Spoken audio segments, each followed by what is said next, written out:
Okay, thank you everybody, and once again, thanks to our distinguished speakers today. Very interesting. I loved how they all had themes that wove through each speaker, and of course, I always love to hear the Honorable Bob McMahon summarize. This is now, we've done 3 national security forums. This is now the 3rd time that we have had the honor of having the Honorable McMahon as our concluding speaker to wrap it up and give us a challenge. And I think that's how we're going to be rolling into the questions. I got a lot of questions from the audience, so I don't think we'll have time to get to all of them, so I'm going to try to group some of them together. And what I'm really looking forward to is the interaction between our panelists and discussion. I will pose a question.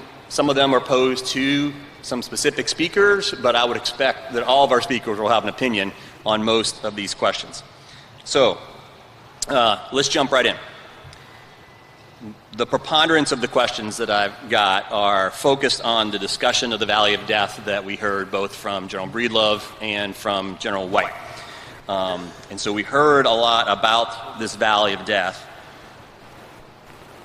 There's some questions about risk aversion from our acquisition professionals and maybe our engineering community to move things forward. There's a question about, is there a better use of the SBIR process to help us get through this Valley of Death?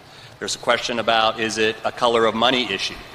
So I think I would just like to pose this openly to the panel. What's the solution? How do we, from your expert opinions, how do we get through and get over this Valley of Death? Man, that's so simple, we ought to let Breedlove answer it. We give him all the easy questions, so that... I'll take this one on so that some of my friends here won't end up in the paper.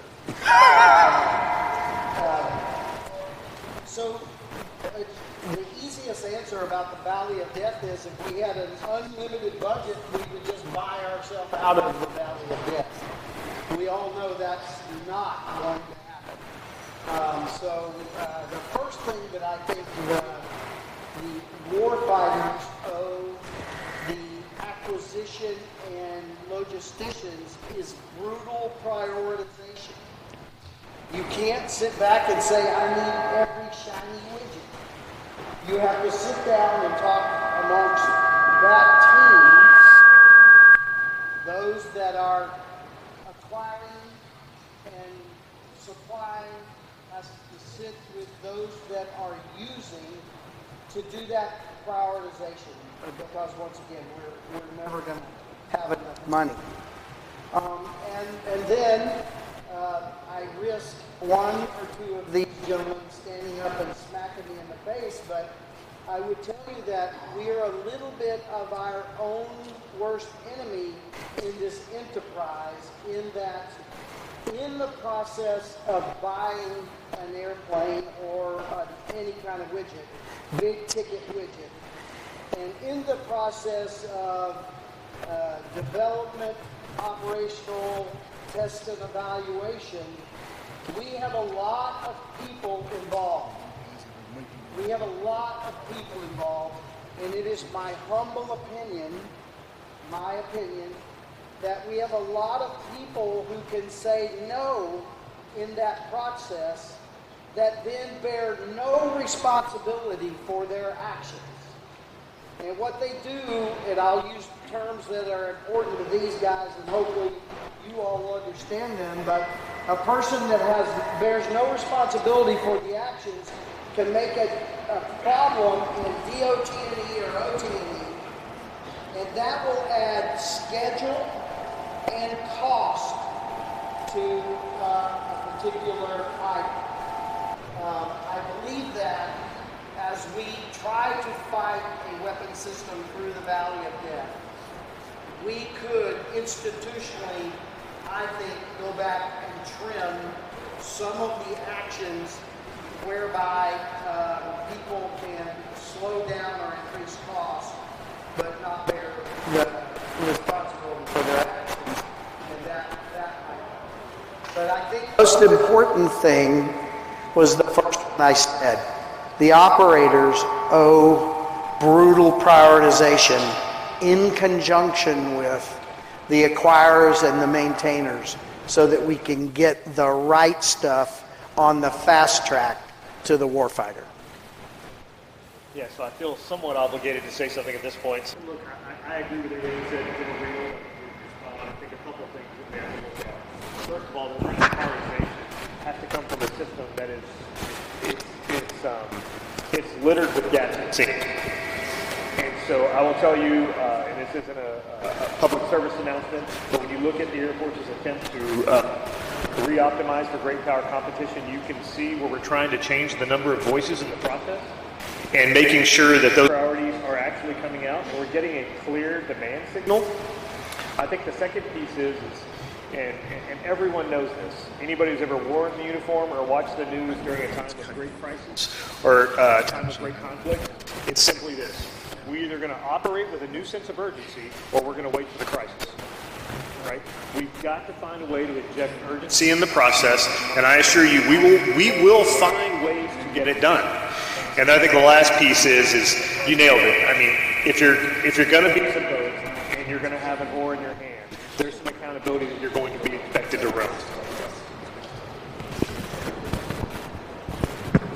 While we're working on the microphone here, one additional thought, and I'm making sure that Senator Nunn isn't looking at me when I say this, but part of our problem with the Valley of Death are the 535 managers that the Department of Defense have, who all have an opinion, who have a responsibility, but have a belief that their job is to micromanage a process and then to berate our acquisition professionals when they make a mistake.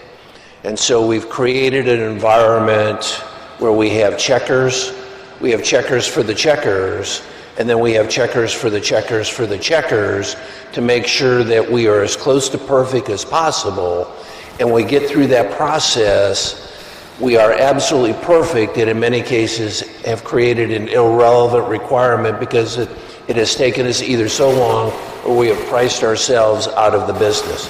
And so the general can't say that, but having sat as a politico and watched this process and having been called across the river to explain how we made a mistake, which in most cases was a very honest mistake, but may have cost either time or schedule, we have taught all of our acquisition professionals that there's a lot of people out for them, that great fear of ending up on the front page of the Washington Post above the fold.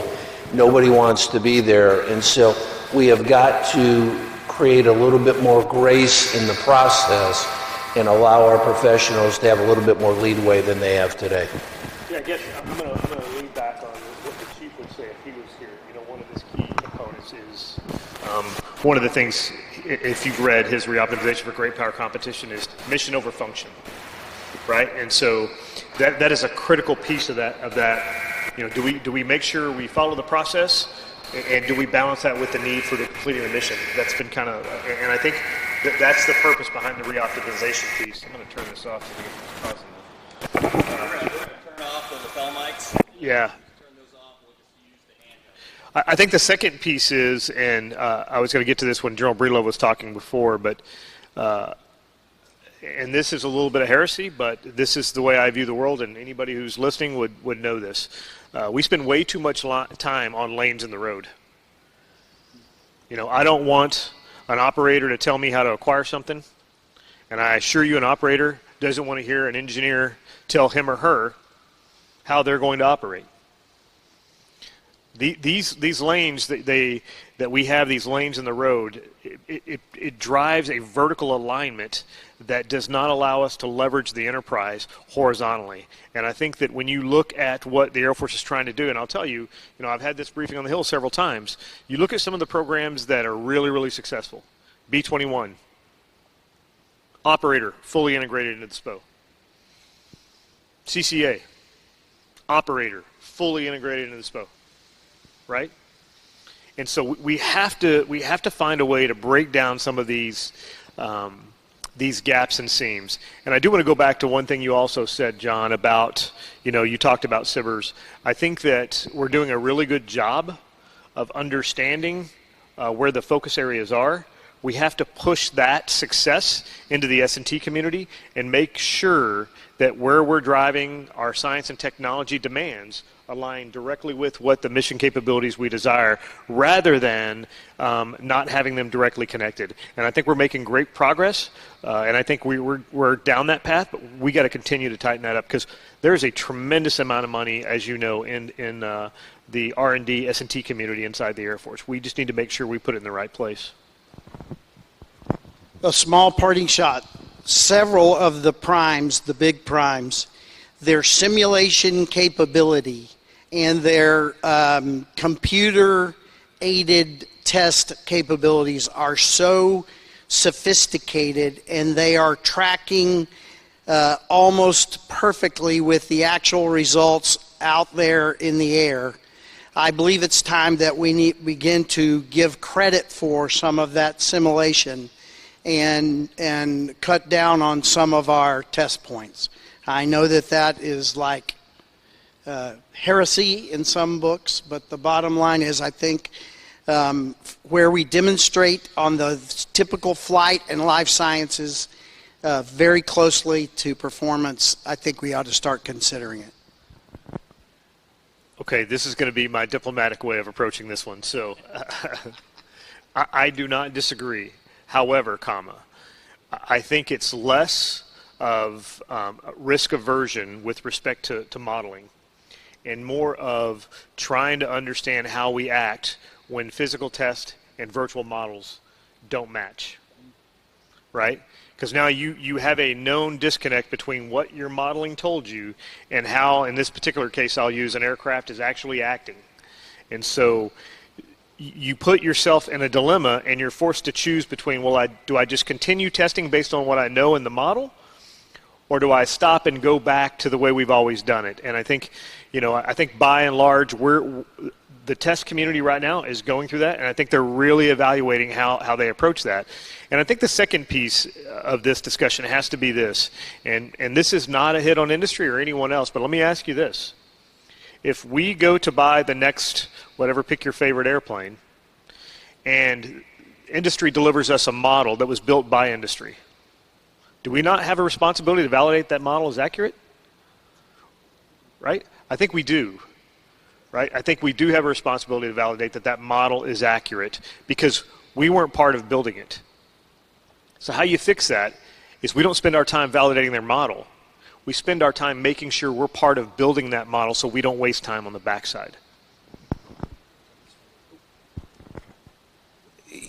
To the last thing that you said, when you talk about a B-21 and you talk about collaboration, it's not just the operator with the acquirer and the engineer. The contractor is part of that team in a much closer relationship. And when we get outside of those weapon systems, oftentimes that are in the black world where this is hidden, we end up with, instead of the collaboration, a lot more confrontation between whoever the OEM is and the acquirer, and we've got to figure out how do we do that differently. We're all guilty of it on both sides, but until we resolve that and can create some of the mutual trust that we used to have, we're going to spend more time wetting each other's legs than we are coming up with a solution, and we have got to work through that somehow. We're going to filibuster this whole thing with one question. And I'm okay with that. That's a great discussion. So actually, with the last couple points here lead into the next question. I also got probably 4 or 5 questions from the audience about collaboration with industry. And so we both General Breedlove and General White talked about the need to work with industry and the need to work with industry better. We had some questions along the lines of how can industry work together. We had some questions along the lines of how do we work with industry but still make sure we maintain any confidentiality we need and secure our strategic intent.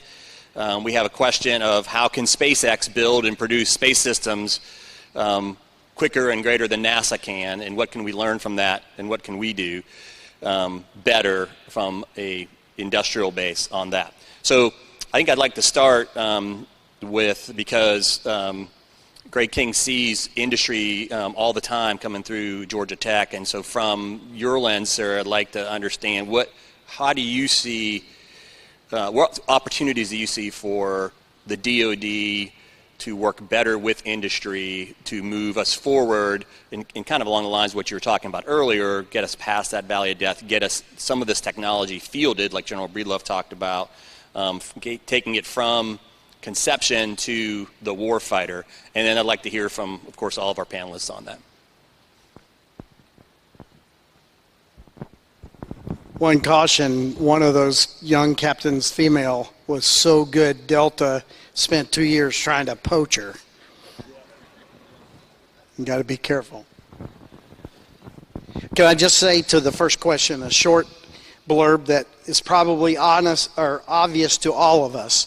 Remember, as I was talking before, a lot of the restrictions that we have placed on industry has been because of bad behavior in the past in industry or on the customer side, the Air Force. And so, I mean, it's very easy to say, hard to do, but reestablishing the trust in these relationships is absolutely fundamental. Some of us who actually have a little work in industry these days, the first year out of the Air Force and working with industry, I'm not directly in the industry, but working with them, I was appalled at some of the sort of attitudes that are still out there. And so we have got to get better at trusting each other and realizing that industry and the military, when an end game is working, they have to be a team. And it's not about either industry or the services who are acquiring and supplying. It's about the warfighter that's using. That's who we have to have our focus on. Yes, I'll build on that a little bit. I think that we always, when we talk about industry relationships, we by and large always accentuate the negative. That's what we do. We don't ever accentuate the positive in terms of we have some great relationships with industry. I think that if you look at some of the challenged programs that we have had as a function of time, I think you will go back and look at, there was probably some type of arrangement that was set up from a contractual perspective that limited that communication or how we executed that program. So I think over time, some of the acquisition reforms have actually given us a lot more freedom of maneuver of how we use acquiring rules and regulations to be able to solicit information and teaming with industry long before you ever get to choosing anything. You know, there are programs out there that we actually spent 15 months with industry before we ever wrote the requirements because we weren't sure what industry could do, what the art of the possible was. That was absolutely unheard of when we did that. It was unheard of. And industry felt like they had a voice. They didn't have to sign up for something they couldn't do. And so I think that is critically important. And probably every public speaking event I've ever done that gets into this conversation, I always say this and I'll always say it. We forget the most important thing. And it's simply this. Militaries don't go to war. Nations do. Nations do. So if anyone in this audience or sitting on this stage or anywhere who can hear my voice thinks that if the balloon goes up tomorrow with a peer rival, that we're not going to fall back on our industry to help us get through it, you are sorely misguided. Our ability to create capacity, just like we did in World War II, is going to be a critical aspect of our ability to win. They're directly tied.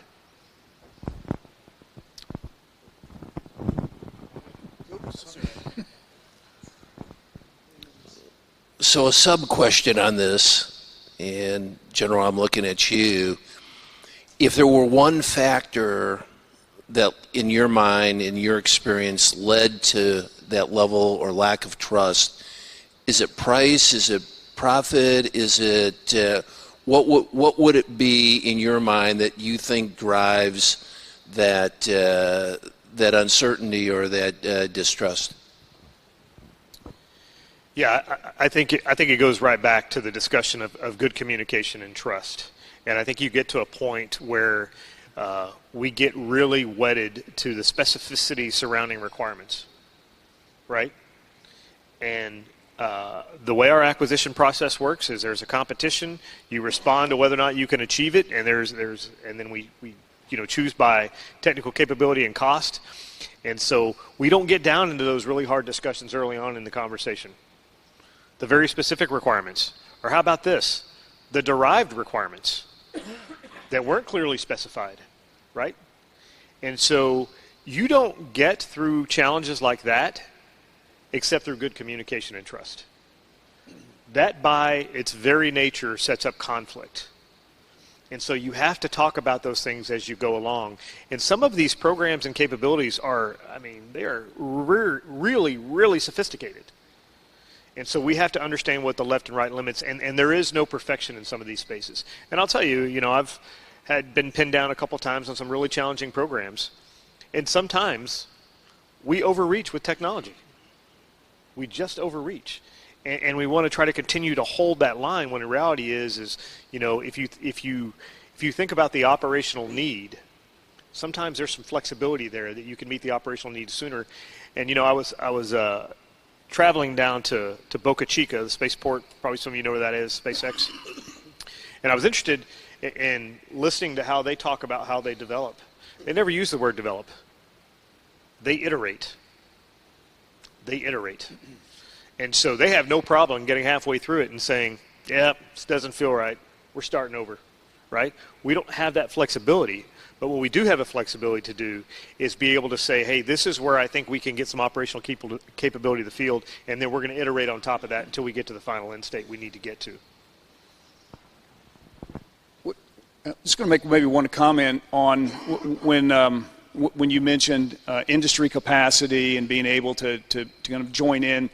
And I think that, at least from the perspective that we were coming at, looking at a manufacturing partnership, an industry partnership, and I think it's so important that when you look at the gap in talent, the people coming into the workforce or the preparation from the technical college system or the universities or others, and then being able to then continue to upskill and sort of iterate on your talent piece of that.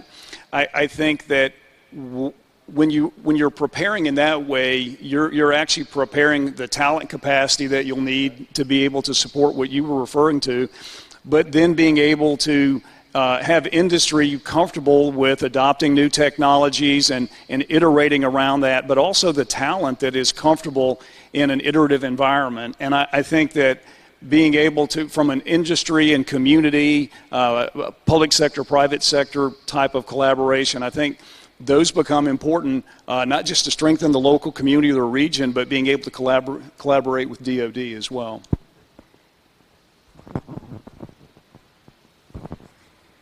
All right, the next question focuses around a comment that General White made about needing to reimagine what our depots can do. I wanted to ask this question first because it's the one I want to hear about, but I asked the other two first. Now this is the one I really want to hear.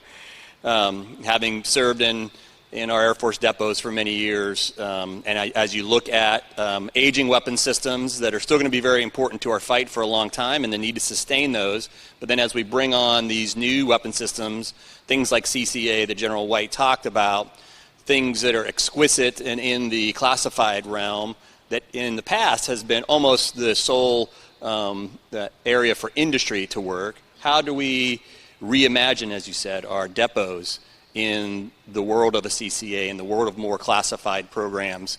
So I'd love to start with General White and get his thoughts, and of course the Honorable McMahon, to hear his thoughts on that. What does Robins Air Force Base need to be preparing for so that our depot here and at Tinker and at Hill can be ready for what we are going to be asked to do in the future? Yeah, I agree. I think the first thing Robins needs to do is get more microphones, because this is it's getting a little rough, John. My shoulders getting sore. I'm old. I could go a million different places on this, right? I've been a PEO 3 times. I've had great partnerships with every single depot commander. John Eberlin and I were forever friends and worked together. Kali Von Hoffman, Kenyon Bell, all these people are people not only do I know, but are their friends. They've been partners. And the discussion always comes down to this. We have this enormous talent in these depots. Robbins is a perfect example. And if you can ask some of the depot commanders, once I got pinned down, and I won't even tell you the environment, about why the cyclical nature of the depots and what it does, kind of back and forth in the workforce. And, there was this kind of underlying theme that maybe they're not being managed correctly. And my response to that was, maybe we're not giving a stable demand signal. Maybe that's the problem. Maybe we don't have the demand signal that's stable enough to allow the commanders to be able to project what we need when we need it to be able to support the mission.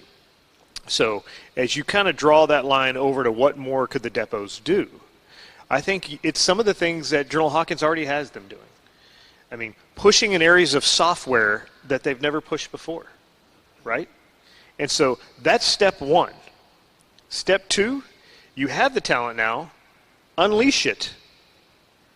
Unleash it. What are some of the things software-wise that we could be pushing organically? We need to start looking through that, because we often get into this space where it's a choice between industry or depots. No, it's not. It's the challenge of managing capacity as a nation. And so I think that's one piece. The second piece is understanding what reconstitution looks like for things like CCA. If we can stand up here and say there's been all kinds of conversations, do we need to continue to put airplanes through depot?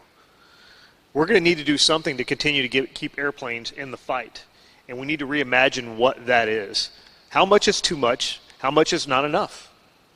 Right? And so I think even when we think about the ability to scale production, is that a place for a depot? In a high-end fight? When we have to produce affordable mass at a high rate of speed? Right? I mean, rewind the clock to World War II. I was talking to a friend the other day. For those of you who don't know, I'm really into antique guns, and I have a few M1 Garands. And I have one that's made by Singer Sewing Machine Company. How many people here knew that Singer Sewing Machine made guns? Blue Harvester, tractor company, right? We're going to have to be able to find a way to basically energize our capacity, and we got to think differently. We can't put our depots in a box. We have to treat them like they're a national capacity, and in many cases there's so much talent there. I mean, what General Hawkins has done on this software front is nothing short of amazing. We have to unleash that talent. I would absolutely agree with that last point. We've got to unleash the talent, and we've made tremendous progress in the area of software. I ought to be able to look at any software factory in a depot and see a combination of both private sector and public sector folks, and that mix evolves over time. In most cases, where's that software originally created? With an OEM, perhaps. Where does that physically happen? Why couldn't it happen in an organic facility that's 90% OEM and 10% military, and then watch that evolve over time? So in software, we're making progress, and we've got more to make. The real questions, there's two questions when you talk about depots, though. What they do and how they do it. Today is about, in my mind, how we do it. And the way that we approach how a depot accomplishes maintenance, repair, and overhaul has got to change. The technology, the capability that we have. There are programs like MSG3 that we talk about today that we should have implemented 30 years ago. But in many cases, we haven't. We can't afford to do business the same way we did when the facility was built. And in many cases, we're doing things the same way we did in 1941. I go talk to my friends at Merck, or I go talk to my friends at GTRI, or a variety of other companies who have been trying to sell me since I was probably a major, things like MSG3. And we talk about Delta Tech Ops. And the answer is, why are they as good as they are? Because they're thinking differently than we did in 1950. We have just got to go do those things. If we don't, we'll continue to do the same things the way we've always done them. Additive manufacturing, is there a role to play in our depots today? The answer is absolutely. Or are we wedded to a supply chain that looks at a 4-quarter rolling average that looks at in the rear, as opposed to doing analytics, data analytics that can tell me much more accurately what I need to be working on? All of these things increase the capacity that we have by thinking differently about how we go do it without adding 1 square foot or 1 additional person to the organization. All of that exists today, we're just not doing it. And we've got to go do that as we think about what these facilities look like in the future. No, that's a good point. One ad I'll have is about 2 years ago, there was an article that was released that General Brown talked about the different approach that we used when we pursued the NGAD program.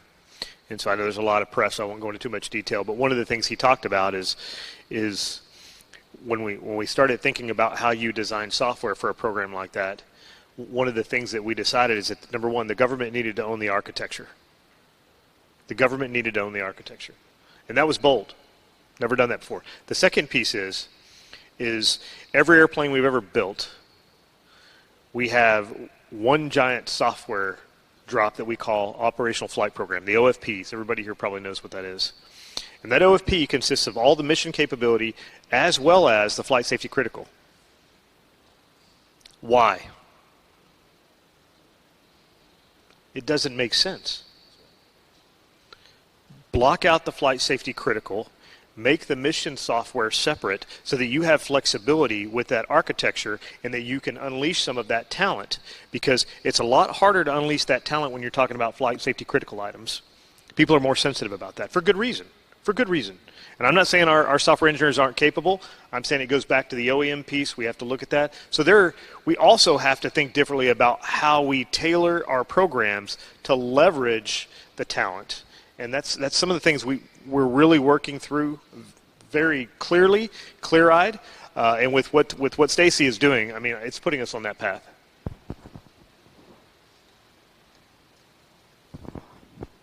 I'm going to stand right here because General White gets this next question too.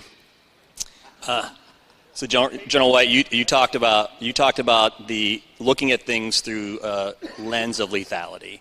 Can you define that a little more for us and give some examples of where you've seen our Air Force do that well, and maybe where you've seen our Air Force be a little weak in that, so we can all kind of see through this lens that you want us to see? I love my life. John, I don't know how you talked me into this. I'll tell you who asked that question later. Okay. So I'm going to put it in pretty basic terms, not because it's easier for me, but probably because it's easier for you. When we look at the operational aspects of what we do, and you look at the resourcing we have to achieve the mission, one of the things I often talk about, and I say this in very senior sessions, is if you look at what I'm going to pay for X capability, and let's just say hypothetically it cost 20% of the Air Force TOA. When I flip that over, it has to solve at least 20% of the operational problem. If it doesn't, we don't have correlation. We don't have correlation. And so we spent a lot of time a couple years ago, a large group that pulled aside, and we looked at lethality for the dollar. What does lethality for the dollar mean, right?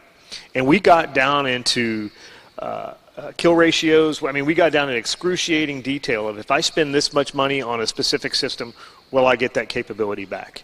Will I get the mission success that I want? And so for me, through the lens of lethality, is understanding for every dollar you spend, you know exactly what you're going to get, and you know exactly what percentage of the problem it's going to solve. And if those two don't correlate, we should be asking ourselves hard questions about the decision we're about to make or the requirements that we have. And it certainly begs the question of how we rack and stack our priorities. And so this is the first time in my career that I've been a PEO 3 times. all of ISR and Special Operations, when the Air Force decided to do NGAD completely separately, I stood that program up under an office called the Agile Development Office that still exists, and then finally as the PEO for Fighters and Advanced Aircraft. All that experience, all that time. This is the first time, because I think the way this Pentagon is currently running for the Air Force, that I sit at the table and have these conversations with my counterparts in the A8, in the A3, and we're breaking down those walls that say, hey, acquirers don't need to talk to the 3. No, Elmo and I sit down, Dave Tabor, Dave Harris and I, we all sit down together and have these really hard conversations, and we talk about, is this going to deliver the capability we want for the cost and the percentage of the TOA it's going to take, the total obligation authority for the Air Force. Those are hard conversations to have. We're having them now. We're having them at the most senior levels. And I think that's what lethality means to me. And we could go, I mean, I could give you the whole spill on how we calculated lethality for the dollar and whether or not it drove the outcome we wanted. I only wanted one outcome. Think differently. Think about the problem differently. It got everyone's attention. Just a small add, you know, as an individual fighter pilot or whatever, we like to think we're flying the most lethal airplane. When you grow later in life and now you are a Joint Forces Air Component Commander, you're a little bit less worried about how lethal this one airplane is. You're a little bit more worried about what is their reliability, what is our current readiness rate, because quantity has a certain lethality all its own. And so while we do worry about trying to produce the most exquisitely lethal capabilities, we have to also remember that the availability and the on-wing performance and all those things that bring the airplane to the fight are a certain type of lethality all their own. And that's going back to the talk this morning. We have to rebalance that conversation, right?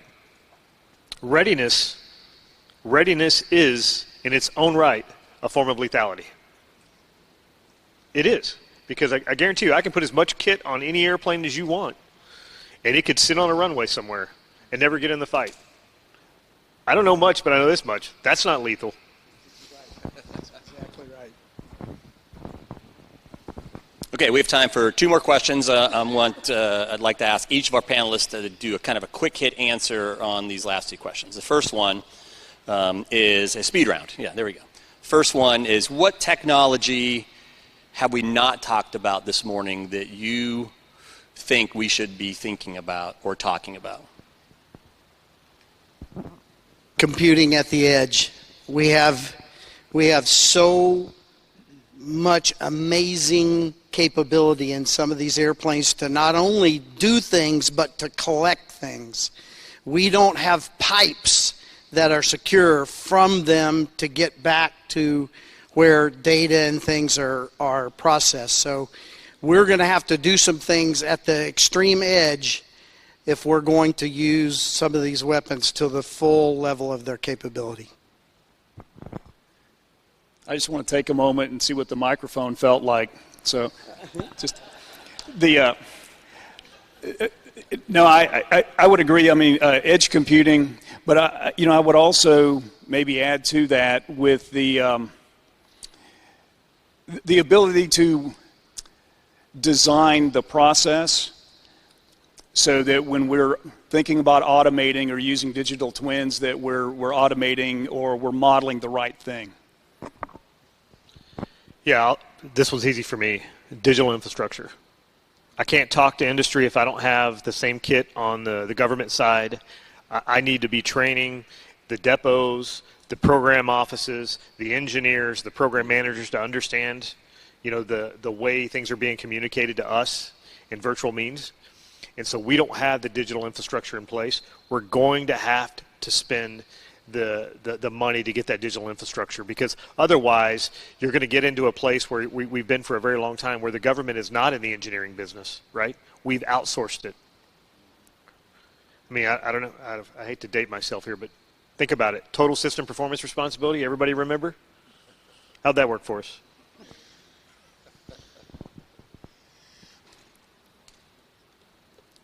I think it's less about what technology we didn't talk about and more where we utilize that technology. We have a divergence today on how we're applying the technologies. We have things as simple as data analytics, and we're applying it over here and doing extremely well. And it could be just as applicable over here, and we never get to it. And so it is less about creating a different way of thinking than the application of what we currently see today and being able to apply it across the enterprise, not just in DoD, but across the commercial sector as well, and making sure everyone's benefiting from it. Because if a rising tide will raise all boats, and there's a lot right now that are sitting behind.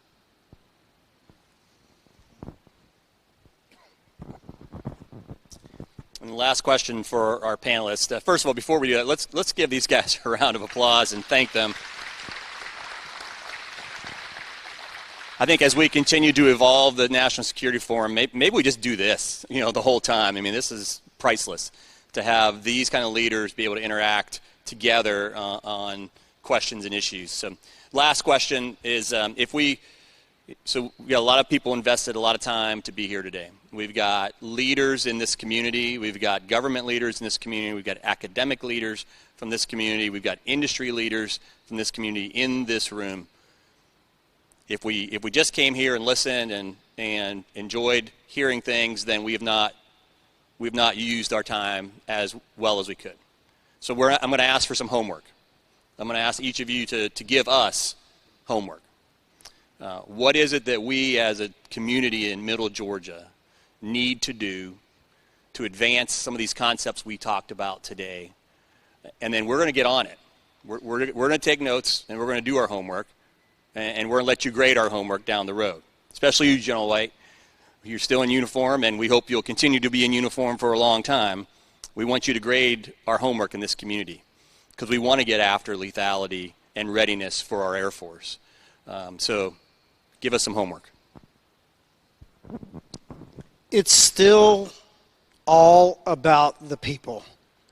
And in an organization like this, the people look different than a wing sitting out in the middle of the desert, because here you have so many more civilians that we're talking about, as well as the military. If I had any homework, General White introduced me last night to something he's thinking about. I'm going to steal it, and I'm going to use it, because we can talk about all this jazz and all this technology.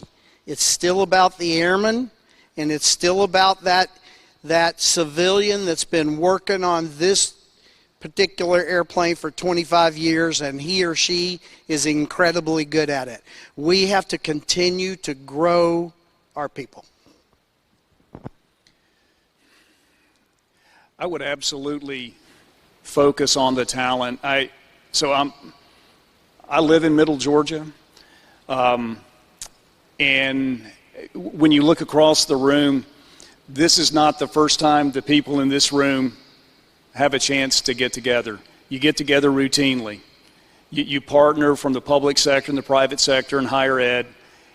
And I think whether you're building talent or creating opportunities for new industry to grow and new jobs and investment throughout the region, or those jobs and those investments are being focused on readiness at the base, I think all of that is readiness that grows the region and grows Georgia. So I would say maybe the homework is look for new and different ways to partner, look for new and different ways to embed into local industry, and for local industry, look at new and different ways that you can explore operations on the base so you can have a learning exchange. I just think that's just really important.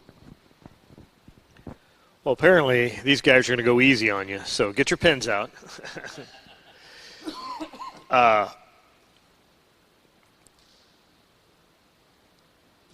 One of the key things that I think about, and I never stop thinking about, is the idea that what we do as acquirers, maintainers, sustainers, logisticians, is the business side of the Air Force.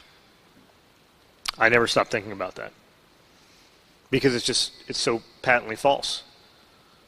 What we do is a warfighting function.